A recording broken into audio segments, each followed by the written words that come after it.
Got a bit of a clearance issue with this hose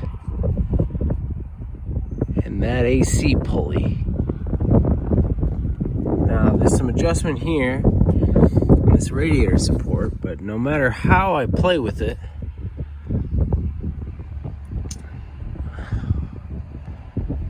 it doesn't seem to work. Now obviously the car was in an accident.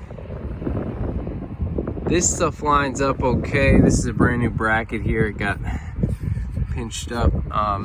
This whole bumper should come out just a tad, but I can't figure out if I should just come along and pull this whole thing out a little bit.